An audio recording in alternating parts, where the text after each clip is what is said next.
Considera, lector, cuán vasto es el océano y cuán pequeños somos nosotros. Herman Melville, fragmento de Moby Dick.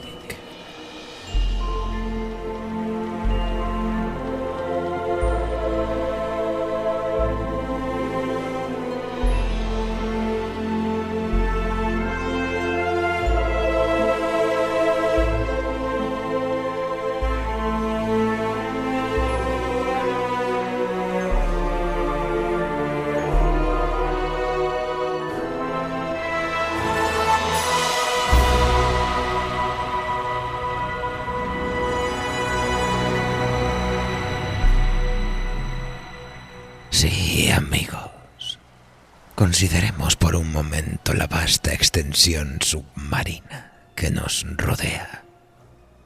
El océano apenas conocido, ensombrecido en la vasta escala de su abismo. Considerad la cantidad ingente de espacios profundos cuya naturaleza se desconoce, los gemidos abisales de dudosa procedencia, la imposible cartografía de su desierto sumergido, los escasos puntos de referencia y, particularmente, consideremos las criaturas que lo habitan, avistadas muchas de ellas en contadas ocasiones, algunas tan solo mencionadas en crónicas pretéritas de dudosa procedencia. Desde tiempos remotos, el ser humano ha mirado al mar con una mezcla de dependencia y terror. Quién sabe si por necesidad, por esa extraña atracción o por la ambición misma de apoderarnos de sus recursos, algo nos empuja a embarcarnos en sus aguas, un medio que nos resulta tan desconocido como peligroso. Las profundidades, en particular, han sido mitificadas como un espacio simbólico donde convergen el miedo y la sospecha persistente de que allí existen formas de vida difíciles de catalogar. Es un temor silencioso, sí, como algo que acecha entre naufragios olvidados de corales y formas de vida palpitante. Una sensación que se intensifica a medida que nos sumergimos más y más en sus profundidades. Y mientras se apodera de nosotros una inquietante certeza, la certeza de que allí abajo no estamos solos.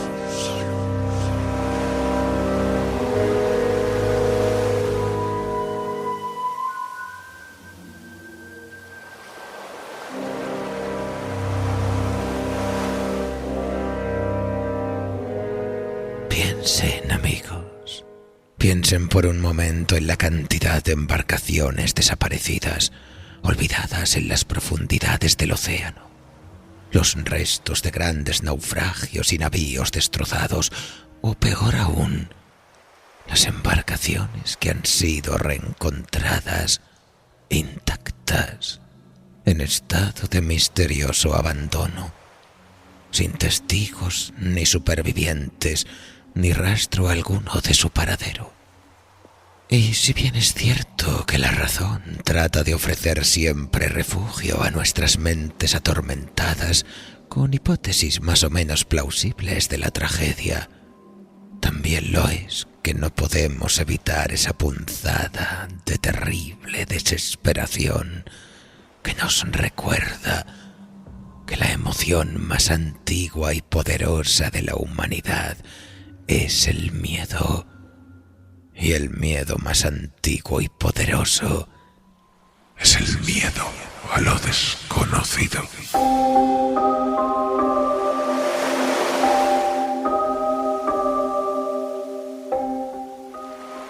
Acomódense pues, amigos, en su cubil favorito. Apaguen las luces Enciendan una vela y prepárense para disfrutar de una de las historias más inquietantes del maestro William Hope Hodgson, con la traducción de Caridad Carnero Jurado. Con todos ustedes, un horror tropical.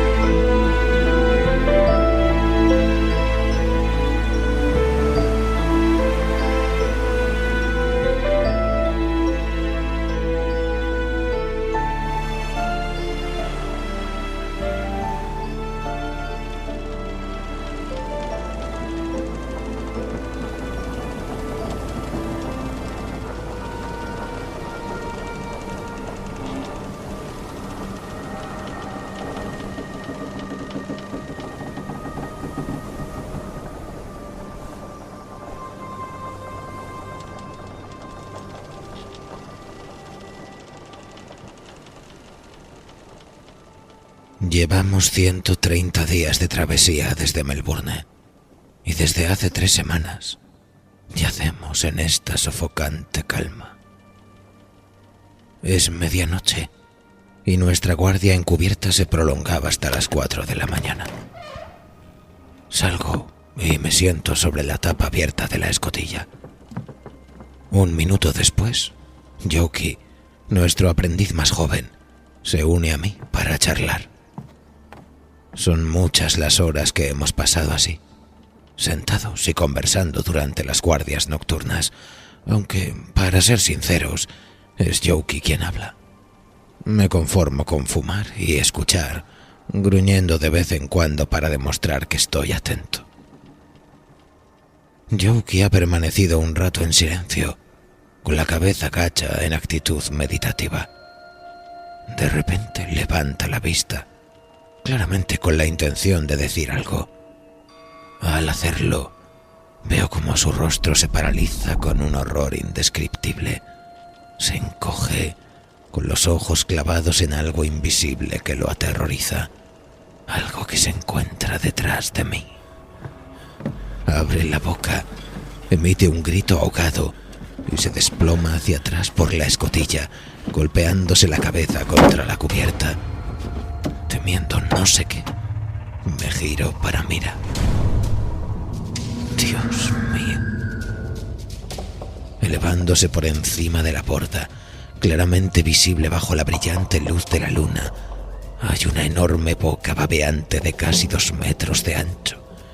De sus labios enormes y goteantes cuelgan unos grandes tentáculos. Observo la cosa. Esta se eleva aún más sobre el pasamanos, creciendo. No se le ven los ojos, solo esa espantosa boca babosa, incrustada en un inmenso cuello parecido al tronco de un árbol. Y mientras miro, se curva hacia el interior con la sigilosa celeridad de una anguila gigantesca. Se aproxima por la cubierta, contrayendo y estirando sus enormes pliegues como una marea viva. El barco se escora lenta y sombríamente a estribor al sentir su peso.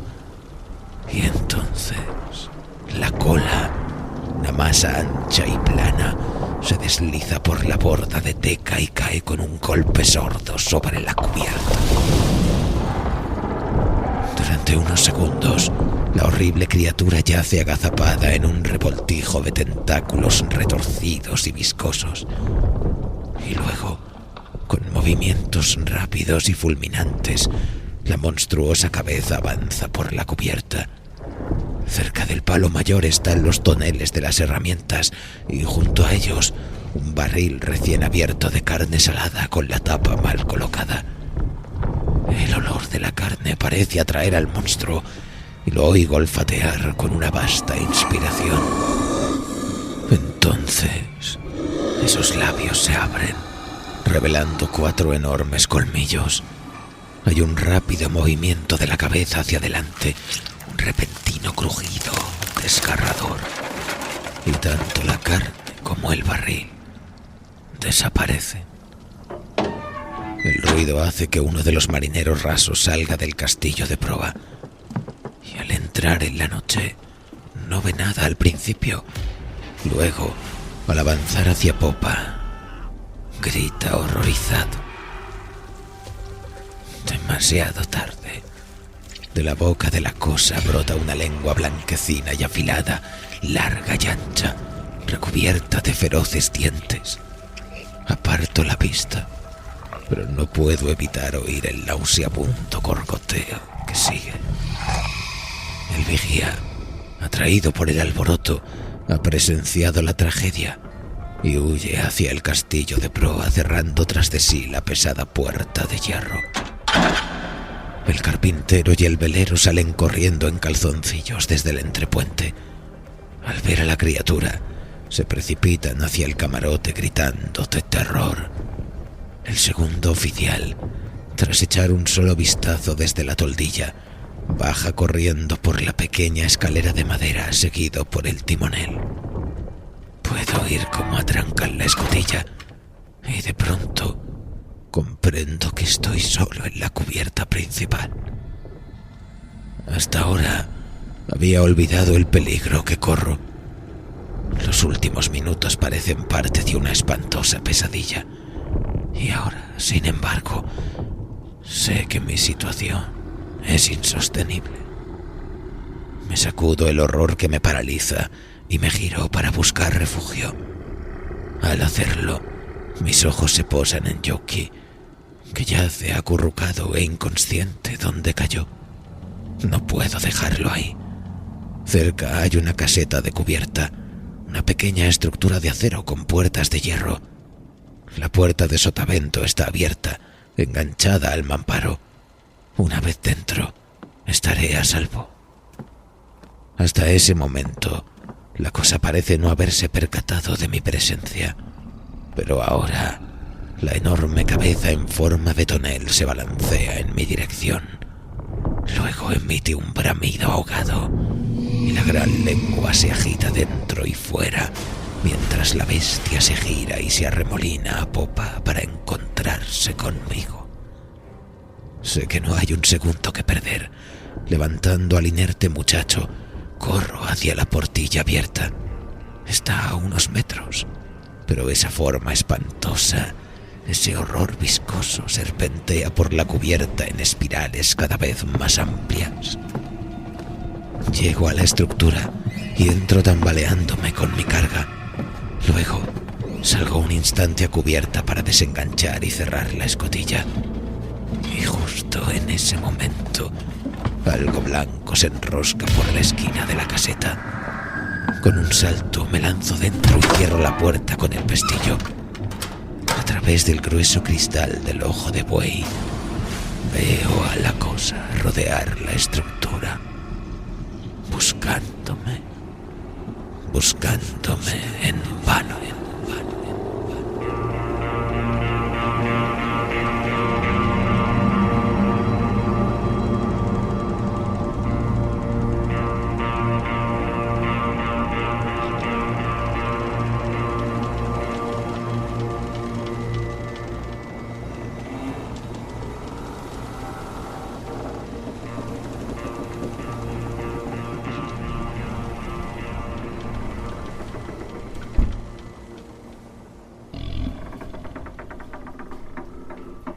Yoki aún no se ha movido, así que arrodillado le aflojo el cuello de la camisa y cojo agua del barril y se la echo en la cara. Mientras hago esto, oigo a Morgan gritar algo. Luego llega un gran alarido de terror y de nuevo ese repulsivo gorgoteo. Yoki se agita inquieto, se frota los ojos y se incorpora de repente. ¿Ha sido Morgan quien ha gritado? ¿Dónde estamos? Oh, he tenido una pesadilla horrible. En ese instante se oyen pasos corriendo por la cubierta y escucho la voz de Morgan en la escotilla. Tom, abre. Tom, por el amor de Dios, abre. Se detiene bruscamente y lanza un desgarrador grito de desesperación. Luego oigo que corre hacia la proa. A través del ojo de buey lo veo trepar al aparejo y escalar desesperado por las jarcias. Algo lo persigue. La cosa resplandece blanquecina bajo la luz de la luna. Se enrolla alrededor de su tobillo derecho. Morgan se detiene en seco, saca su cuchillo del cinturón y apuñala con furia a la malévola criatura. Esta lo suelta y en un segundo el pobre desgraciado está sobre la cruceta superior, corriendo por su vida por el aparejo del trinquete.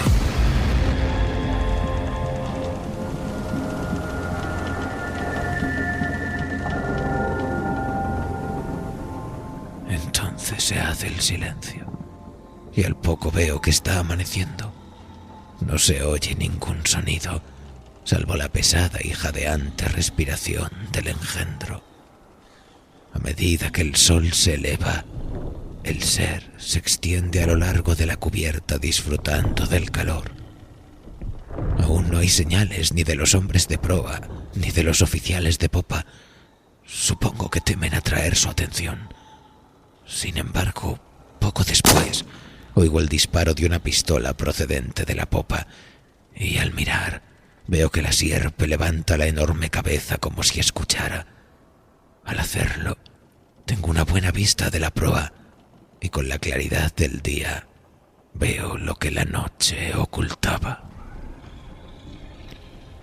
Justo alrededor de la boca, hay un par de pequeños ojos porcinos que parecen brillar con una inteligencia diabólica. Mueve la cabeza lentamente de un lado a otro y luego, sin previo aviso, gira de golpe y mira directamente al ojo de buey. Me aparto de su visión, pero no lo bastante rápido. Me ha detectado y acerca su gran boca al cristal.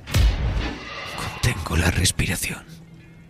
Dios mío, si logra romper el vidrio.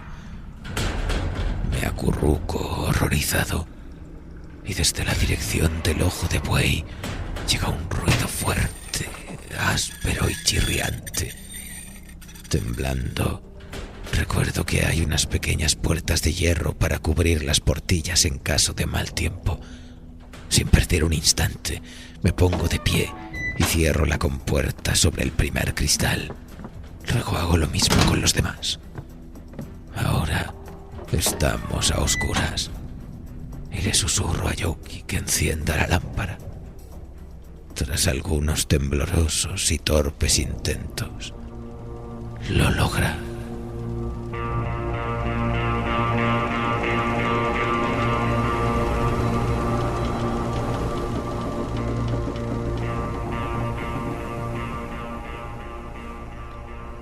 Aproximadamente una hora antes de la medianoche me quedo dormido. Unas horas más tarde me despierta bruscamente un grito agónico y el rodar de un balde de agua. Se oye un leve sonido de forcejeo, luego ese repugnante gorgoteo que me revuelve el alma. Imagino lo que ha ocurrido. Uno de los hombres del castillo de proa se ha escabullido a la cubierta para intentar conseguir un poco de agua. Desgraciadamente, confió en que la oscuridad ocultaría sus movimientos. Pobre diablo, ha pagado el intento con su vida. Ya no puedo dormir. El resto de la noche transcurre con bastante tranquilidad.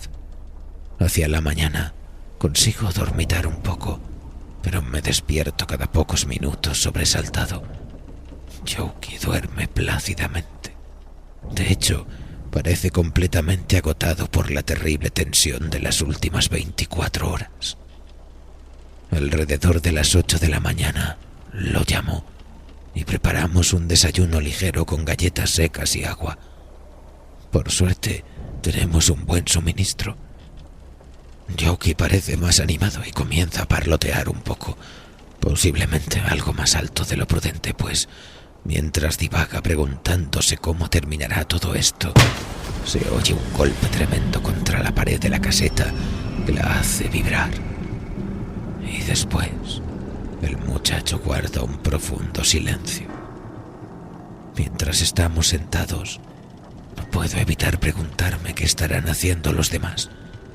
¿Cómo estarán los pobres diablos de proa, encerrados sin agua? Como ha demostrado la tragedia de la noche.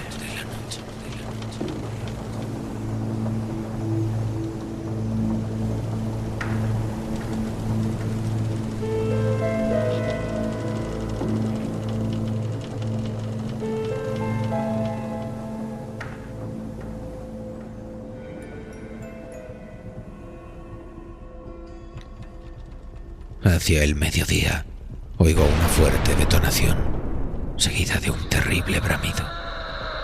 Después se escucha un gran estruendo de maderas destrozadas y los gritos de dolor de los hombres heridos. En vano me pregunto qué ha ocurrido, pero empiezo a razonar. Por el sonido del disparo, evidentemente fue algo mucho más pesado que un fusil o una pistola, y juzgando por los ruidos enloquecidos de la cosa, el impacto debió haberle hecho bastante daño. Al pensarlo detenidamente, me convenzo de que de algún modo los de popa se han hecho con el pequeño cañón de señales que llevamos, y aunque sé que algunos han resultado heridos, tal vez muertos, me invade un sentimiento de júbilo al escuchar los rugidos de la cosa y darme cuenta de que está gravemente herida, quizás de muerte. Sin embargo, al cabo de un rato, los bramidos van apagándose y solo se escucha algún rugido ocasional, más de rabia que otra cosa. Al poco tiempo, entiendo por la forma en que el barco escora hacia estribor que la criatura ha ido hacia ese lado y una gran esperanza brota en mí. Tal vez ha tenido suficiente con nosotros y va a saltar por la borda. Durante un tiempo, todo queda en silencio. Mi esperanza se fortalece. Me inclino hacia Youki, que duerme con la cabeza apoyada en la mesa, y lo empujo con el codo. Se despierta bruscamente con un grito. «¡Shh!», le susurro con voz ronca. No estoy seguro, pero juraría que se ha ido. El rostro de Youki se ilumina de forma asombrosa y me interroga con entusiasmo. Esperamos otra hora o así, con la esperanza creciendo a cada minuto. Nuestra confianza regresa con rapidez. No se oye ni un solo sonido, ni siquiera la respiración de la bestia. Saco unas galletas y el aprendiz, tras hurgar en el armario, saca un trozo pequeño de cerdo y una botella de vinagre de la despensa. Comemos con avidez. Tras nuestra larga abstinencia, la comida nos embriaga como un buen vino. ¿Y qué hace Youki sino insistir en abrir la puerta para asegurarse de que la cosa se ha ido? No se lo permito. Le digo que al menos será más seguro abrir primero las portillas de hierro, echar un vistazo. El muchacho discute, pero yo no cedo. Está nervioso. Creo que está algo confuso. Entonces, cuando me giro para desatornillar una de las portillas de popa, Youki se lanza hacia la puerta. Antes de que logre deshacer los cerrojos, lo agarro y tras un breve forcejeo, lo llevo de nuevo a la mesa. Justo mientras intento calmarlo, se oye al otro lado de la puerta de estribor, la misma que el aprendiz ha intentado abrir, un fuerte y agudo resoplido, seguido inmediatamente por un gruñido atronador. Una bocanada de aliento pútrido se cuela por debajo de la escotilla. Me invade un temblor incontrolable. De no ser por el baúl de herramientas del carpintero, habría caído al suelo. Youki palidece, vomita violentamente y luego le sobreviene un ataque de llanto desesperado.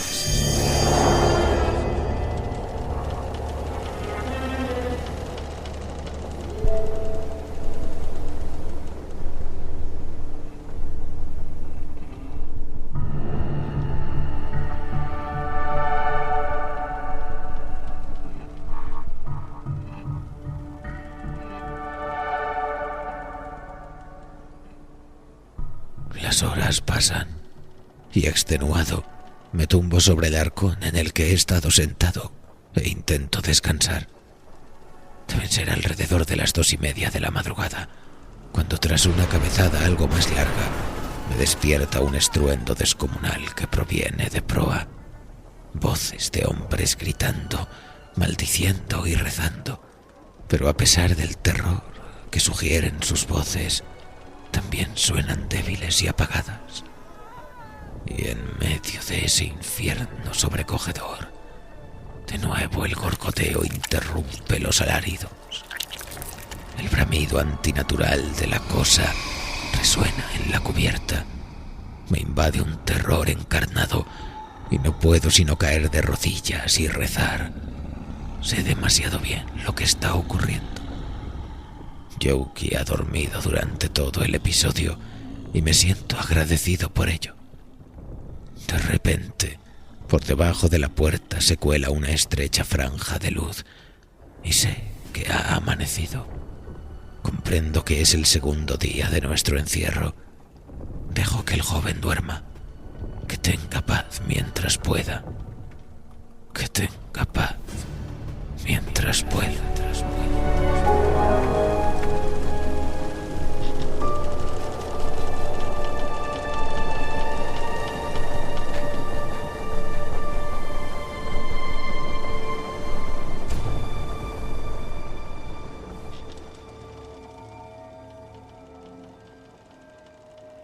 Apenas percibo el paso del tiempo.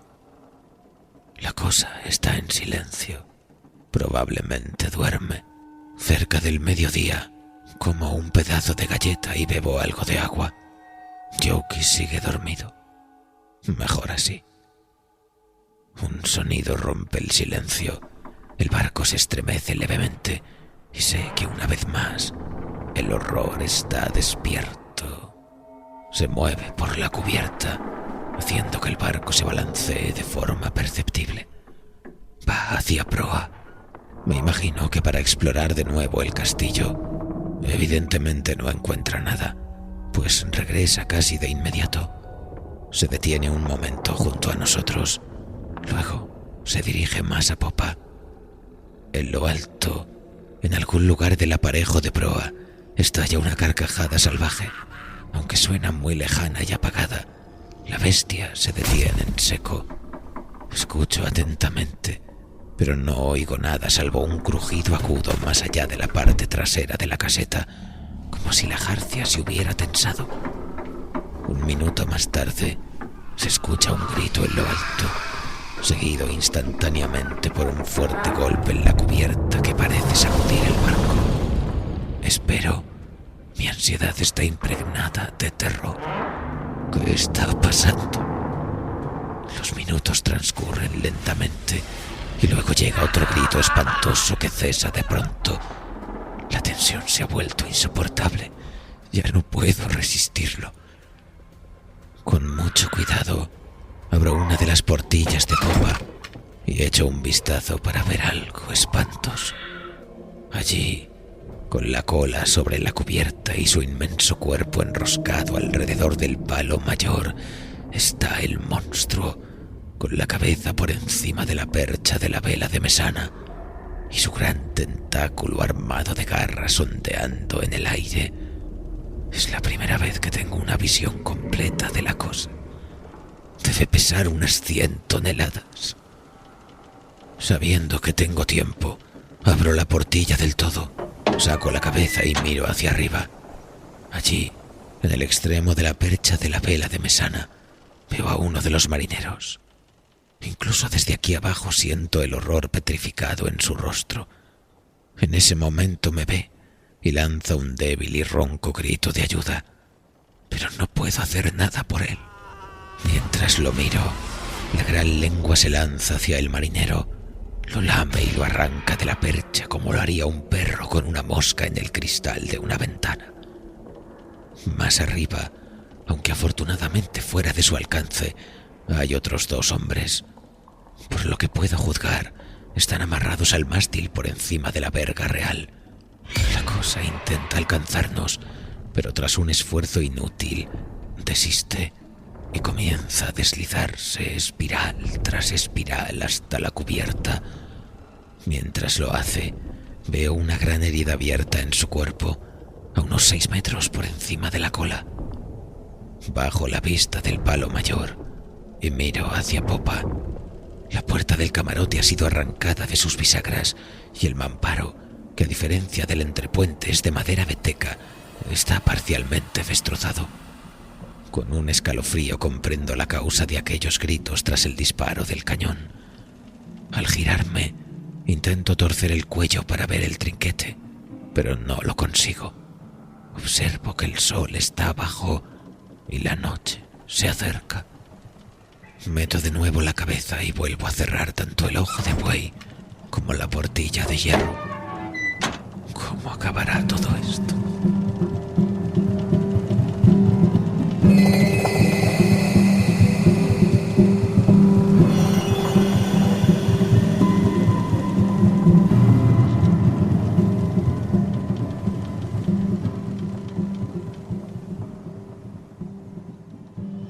Al cabo de un rato, Yoki se despierta.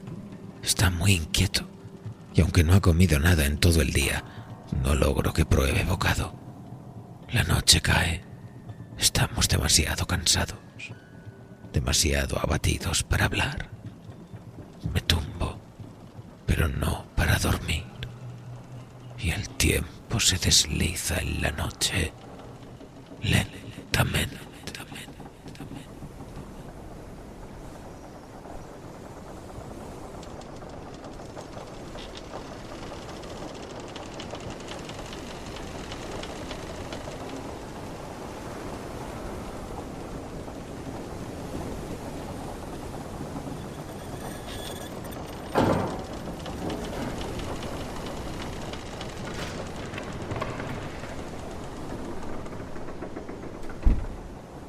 Un conducto de ventilación vibra violentamente en algún lugar de la cubierta principal. Ese sonido sordo y arenoso no cesa. Más tarde, oigo el aullido agonizante de un gato y luego, de nuevo, todo queda en calma. Al cabo de un tiempo se oye un gran chapoteo en el costado del barco. Después, durante varias horas, todo está tan silencioso como una tumba. De vez en cuando me incorporo sobre el baúl y escucho, pero no me llega ni un susurro. Hay una tranquilidad absoluta. Incluso el monótono crujir de los aparejos ha desaparecido por completo. Y por fin, una verdadera esperanza empieza a brotar en mí. Ese chapoteo, este silencio. Sin duda tengo motivos para esperar. Esta vez no despierto a Yoki. Primero, debo comprobar por mí mismo que no hay peligro. Así que espero. No correré riesgos innecesarios.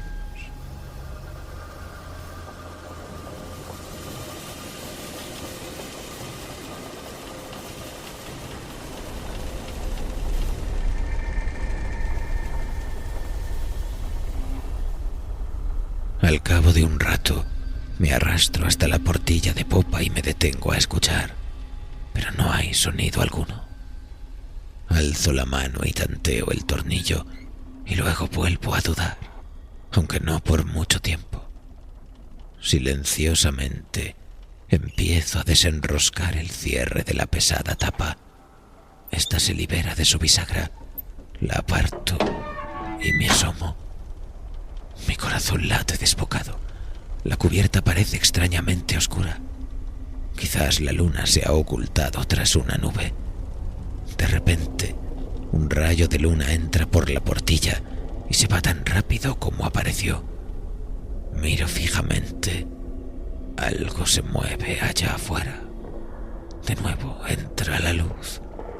Ahora parece que estoy mirando dentro de una inmensa caverna en cuyo fondo se retuerce y ondula algo pálido y blanquecino. Mi corazón parece detenerse. Es el horror. Retrocedo de un salto y agarro la contraventana de hierro para cerrarla de golpe, y justo entonces algo golpea el cristal como un ariete de vapor.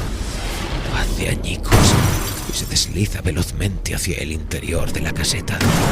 Grito y me aparto. El ojo de buey está completamente ocupado por la cosa.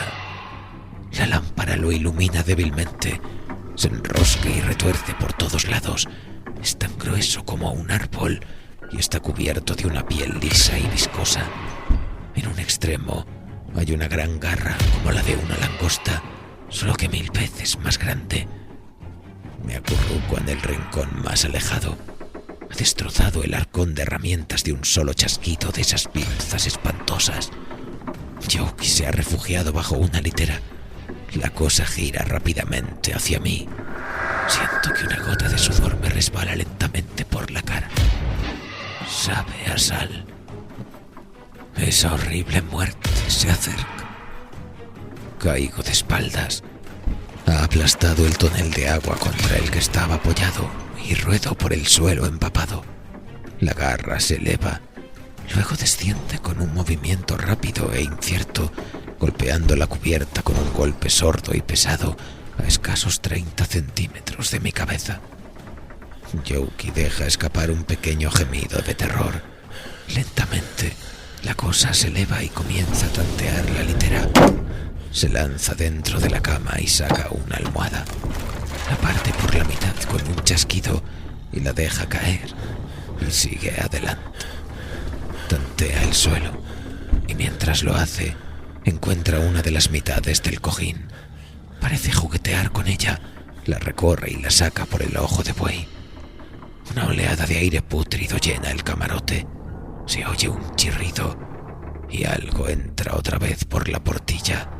Algo blanco, afilado y lleno de dientes. Se enrosca de un lado a otro rozando las literas, el techo y la cubierta. Pasa 2 veces sobre mi cabeza, cierro los ojos y luego se aleja otra vez. Ahora suena del lado opuesto de la litera, más cerca de Yoki.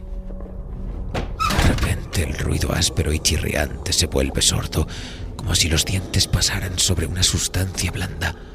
Yoki lanza un chillido terrible que se corta bruscamente en un burbujeo silbante. Abro los ojos. La punta de la lengua gigantesca está fuertemente enrollada en torno a algo que gotea y luego se retrae con rapidez, permitiendo que los rayos de luna vuelvan a colarse en la caseta. Me pongo de pie, miro a mi alrededor y observo de forma casi mecánica el arrasado camarote, los arcones destrozados, las literas desmontadas y algo más. Allí está de nuevo esa cosa espantosa, en el ojo de buey. Miro a mi alrededor en busca de un arma. Vengaré a mi amigo. Allí, justo bajo la lámpara, entre los restos del arcón del carpintero, yace una pequeña hacha. Me lanzo hacia ella y la agarro. Es pequeña, pero está bien afilada.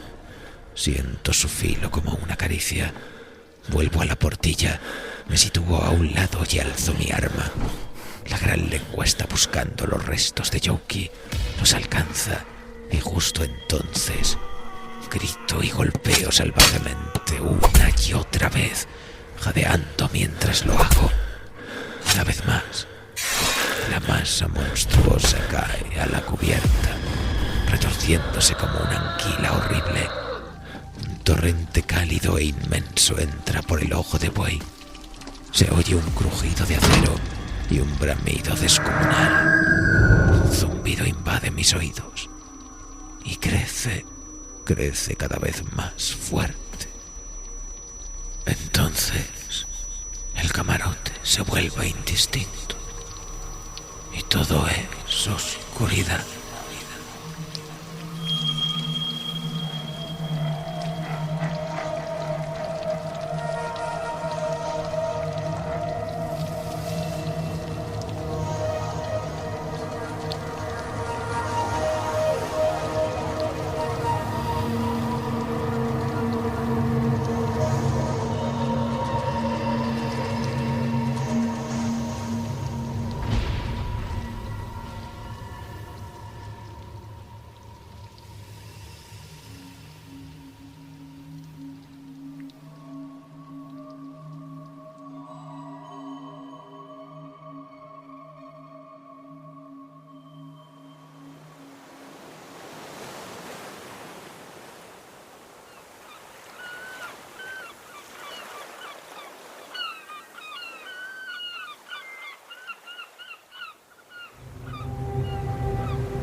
Extracto del diario del vapor Hispaniola, 24 de junio, latitud norte, longitud oeste, 11 a.m.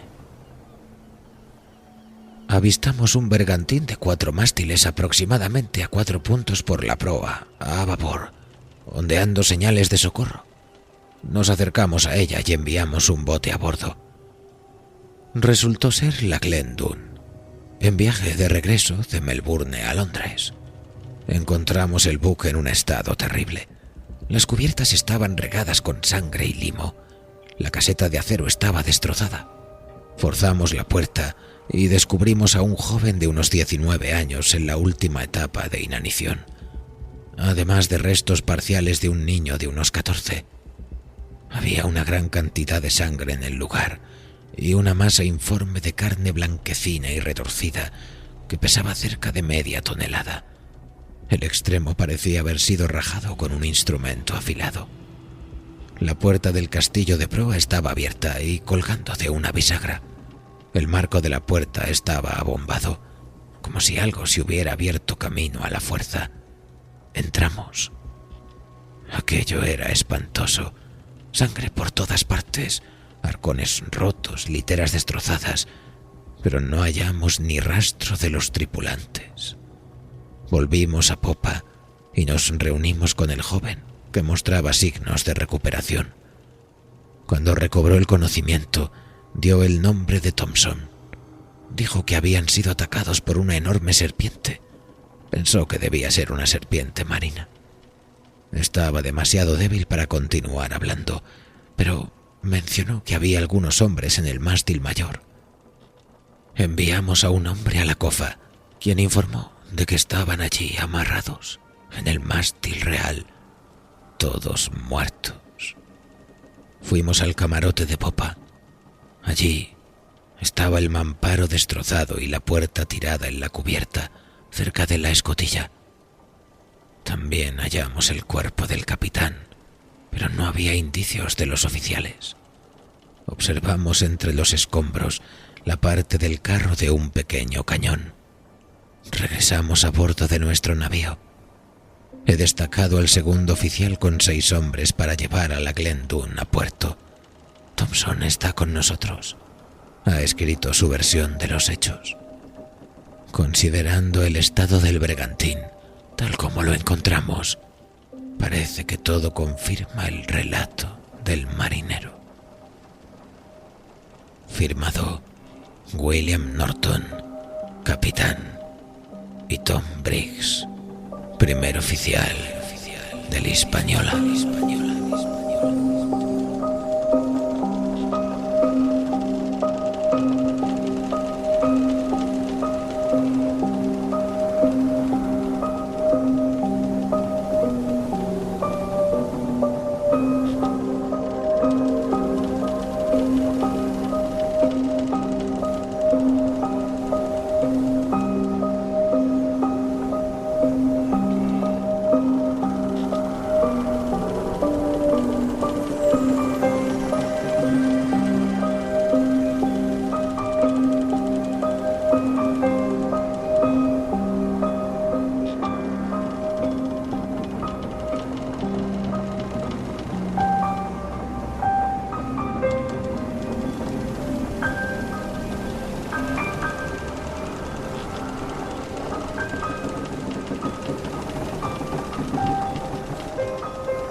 ¿Les ha gustado el relato, amigos?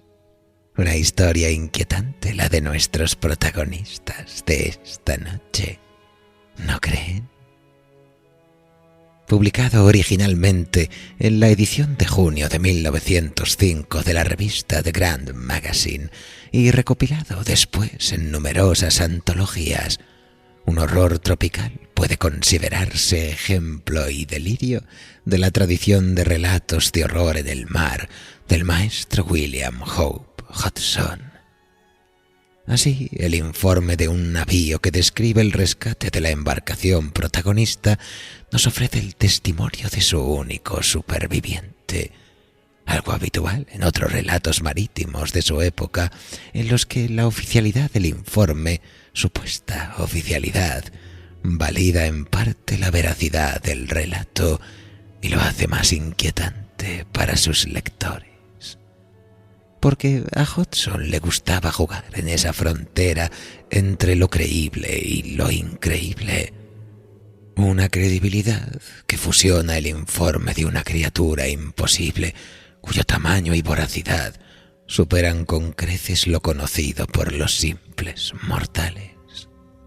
Y es que durante siglos los marineros han hablado de colosos y titanes que brotaban de las aguas para destrozar con un gesto nimio toda clase de embarcaciones. Sombras inmensas agitándose bajo la quilla, desestimadas durante mucho tiempo como supersticiones o exageraciones. Y sin embargo, la ciencia misma sigue cuestionándose que fuera al menos plausible un encuentro de este tipo, por ejemplo, con nuestros queridos calamares gigantes, acólitos del gran soñador submarino, considerados legendarios hasta bien entrado el siglo XIX y que, de hecho, no fueron avistados hasta el año 2004, cuando investigadores japoneses lograron un hito histórico al fotografiar por primera vez un ejemplar vivo en su hábitat natural. Sus tentáculos aparecían ocasionalmente en redes de pesca o varados en las playas. Hoy sabemos que pueden superar los 10 metros de longitud y que habitan en profundidades que superan los 1000 metros. Y aún así, su comportamiento, sus intereses culinarios y aficiones de esparcimiento siguen siendo un misterio para nosotros.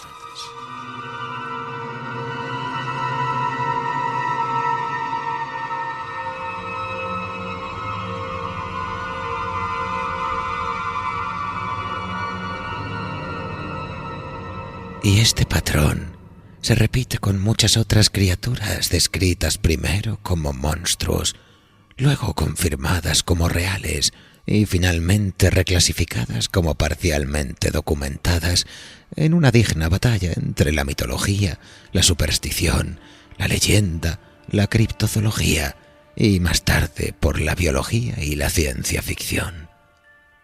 Uno de los que mejor supo captar su esencia fue el gran Julio Verne, que comprendió el interés que despertaban las nuevas ciencias y el descubrimiento entre sus contemporáneos.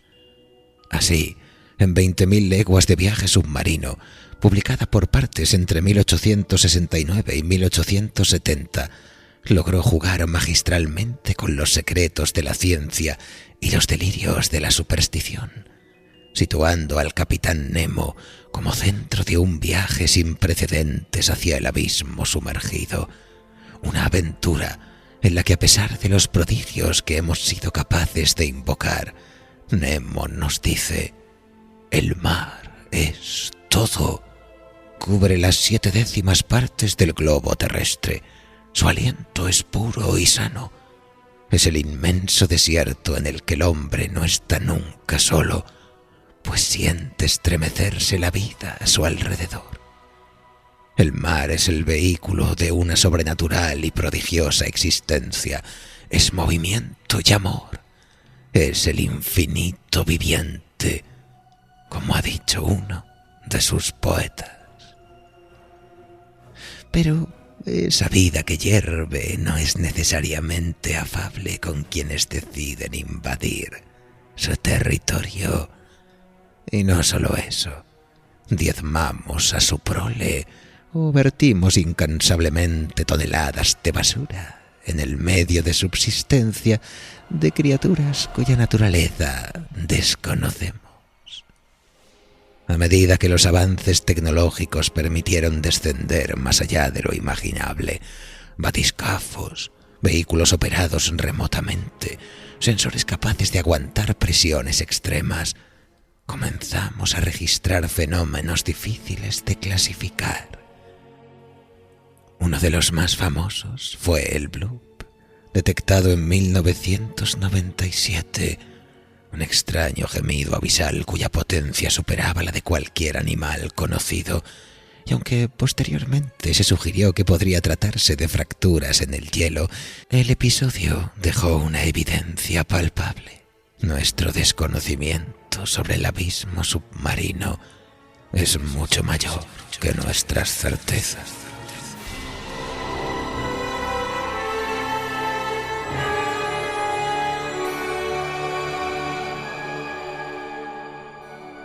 Y por supuesto, no podemos olvidar a todas esas simpáticas criaturas abisales que parecen sacadas de una pesadilla lovecraftiana tras la ingesta de algún extraño hongo alucinógeno de Yugoth.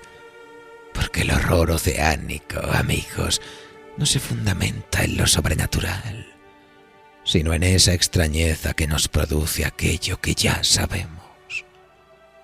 Que nos deparan nuestras visiones furtivas de esos hábitats primigenios, plagados de organismos que parecen diseñados para otro mundo, un lugar en el que la presión es capaz de pulverizar el acero, allí donde jamás ha llegado la luz del sol y prosperan ecosistemas completos basados en procesos químicos que desafían las intuiciones más básicas de nuestra biología.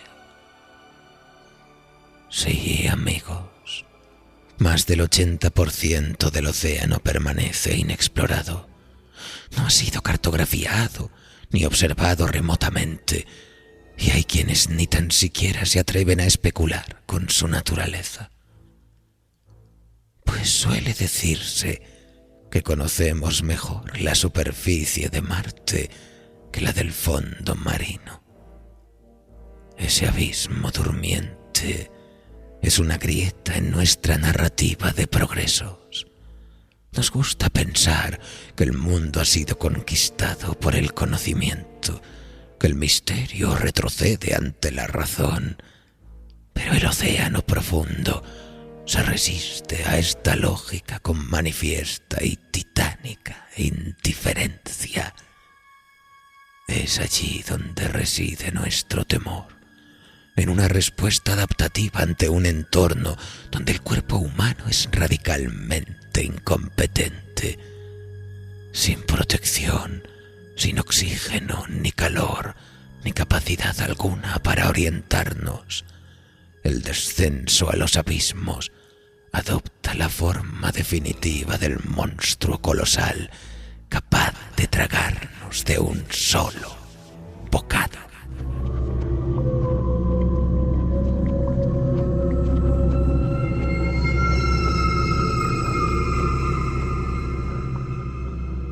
Y lo peor es que no hablamos de horrores procedentes del espacio exterior o de dimensiones no euclidianas, no. Es algo que se percibe cercano. El océano está aquí mismo, lamiendo lentamente nuestras costas en todo su horror y maravilla, respirando al ritmo de las mareas, coexistiendo con nosotros en la proximidad del abismo, en una oscuridad que nos recuerda que no somos el centro de nada, que la vida adopta formas que no necesitan de nuestra presencia y que no podemos entender, que el conocimiento humano, por vasto y amplio que sea, sigue admirándose ante el poder de lo desconocido. Así lo describía el maestro H.P. Lovecraft. Hay un encanto inquietante e inescrutable en todos los estados de ánimo del océano. está en la melancólica espuma plateada que se amontona bajo el cuerpo mortecino de la luna, que se cierne sobre las olas silenciosas y eternas que golpean las costas desnudas. Y estará ahí cuando no exista ninguna otra vida, salvo las formas desconocidas que se deslizan a través de las sombrías profundidades. Y al contemplar las impresionantes olas que se agitan con fuerza infinita, me invade un éxtasis similar al miedo. De este modo, solo me queda inclinarme ante su grandeza para no odiar esas aguas espesas de abrumadora belleza, pues vasto y solitario es el océano, y así como todas las cosas proceden de él, a él regresarán, y en los abismos ocultos del tiempo, cuando ya nadie reine sobre la tierra, todo permanecerá inmutable salvo en las aguas eternas que seguirán golpeando las costas oscuras con espuma tronadora. Y no quedará nadie en ese mundo moribundo que pueda contemplar la fría y débil luz de la luna jugando con las mareas turbulentas.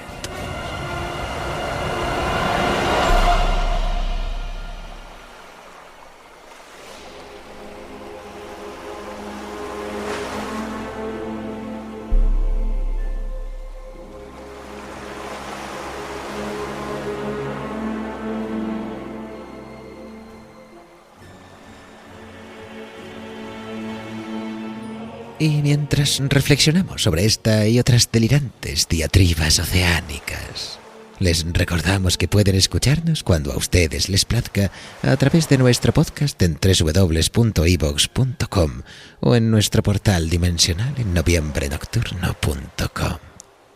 No podemos irnos sin agradecer a la maestra Caridad Carnero Jurado por su maravillosa traducción, a ella y a todos nuestros mecenas, sin los cuales nada de esto habría sido posible.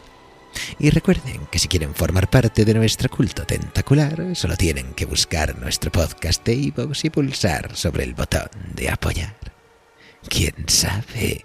Quizás algún día podamos invocar al gran soñador submarino. Nosotros, por nuestras partes, nos vamos a tomar un whisky a deshora, porque somos felices. Campac.